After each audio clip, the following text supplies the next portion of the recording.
We are believers, we are teachers, we are all God's creatures. We are opening up the doors to our home.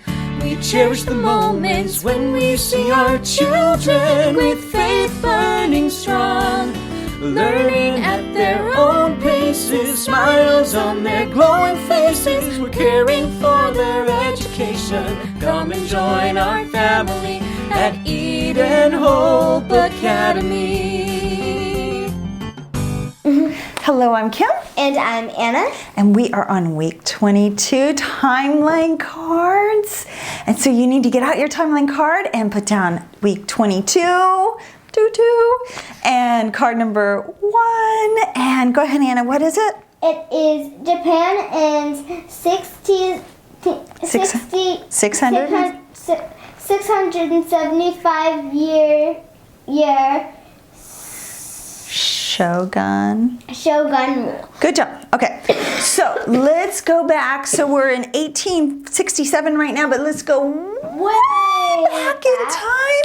And we're going to go back 675 years, and we're around the 1200s. And there are emperors ruling Japan. So you have an emperor, and then you've got noblemen below him. Hello, emperor. And then you have poor little town people. Well, you have samurai. And samurais are like the warriors. And so 675 years before, 1867, the samurais took over, and they still had the nobleman and the emperor, but it was really the samurai who were in charge. So let's link this quickly. Who would we link it to? We would link it to,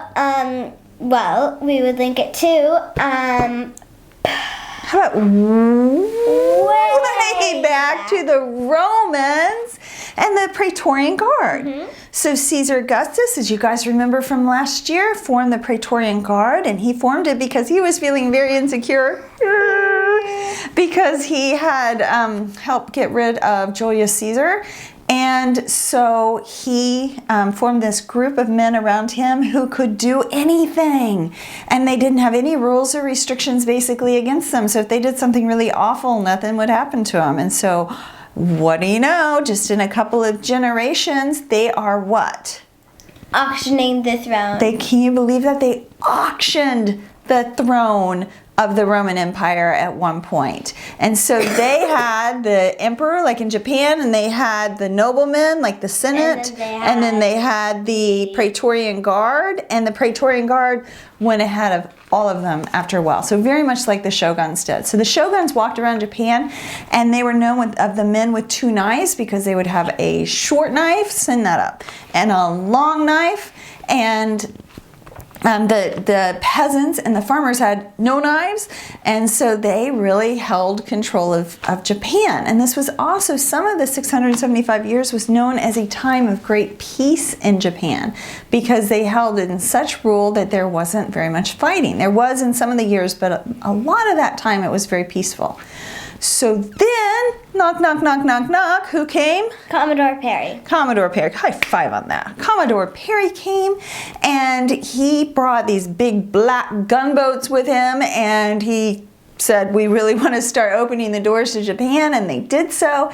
And that was the beginning of the end for the Japanese shogun because their power went down, the emperor's power went up, and they ended their rule that year. So let's link them to, can you throw this up, to the Praetorian Guard? And let's link them to Commodore Perry. And let's link them to the Emperor of Japan. And what else? Well, we could link it to Commodore Perry, who could link to selling stuff. So selling, trading, things like that. Okay, so let's leave it at that, and let's go on to our next card.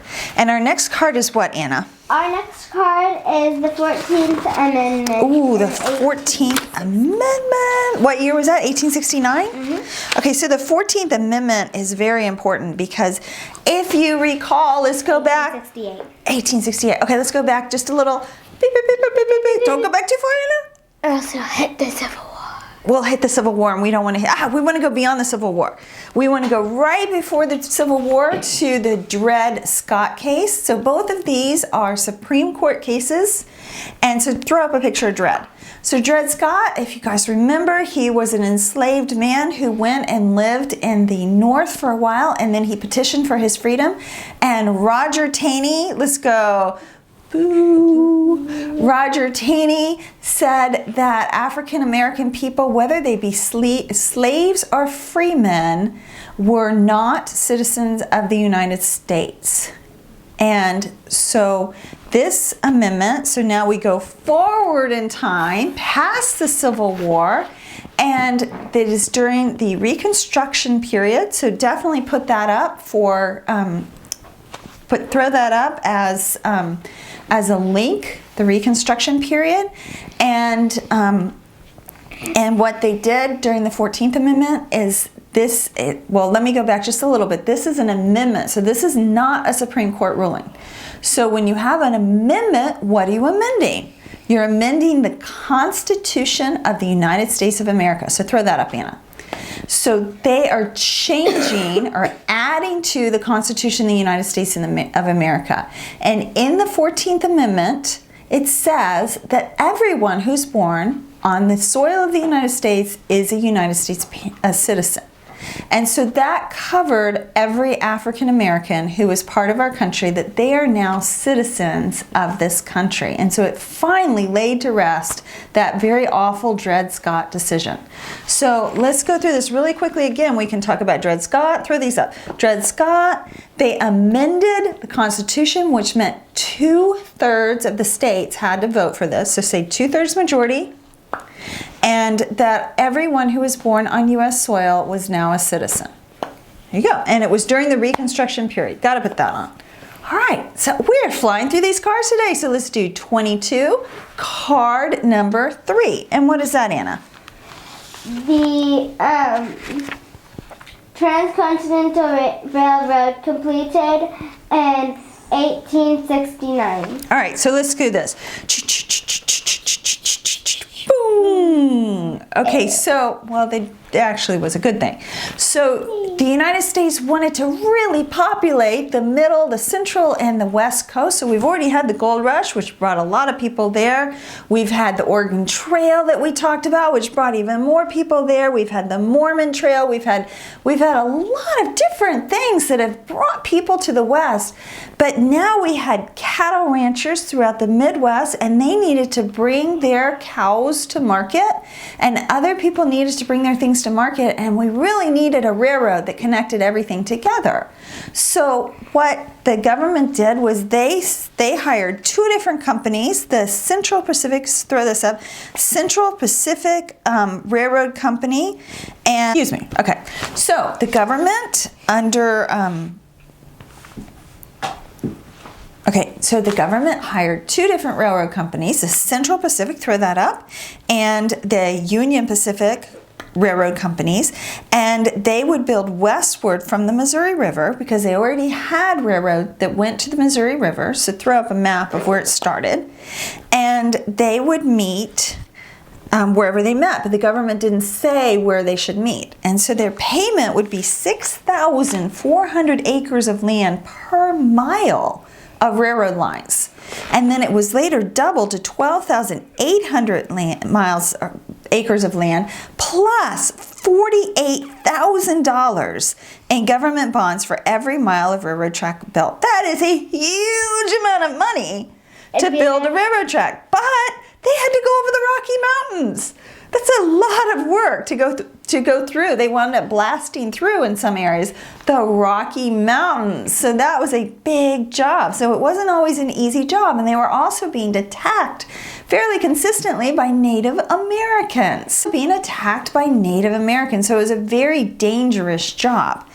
And so when they finally got to where they were supposed to be, they kind of wanted to continue making this money. So they kind of made roundabout ways to meet instead of just a straight line. So let's think of someone that reminds us in the Bible. How about King who? Not Nebuchadnezzar. Hezekiah, and Sennacherib was going to attack him, and so he needed to divert the water from the hills and get them into the city of Jerusalem, and so they built tunnels.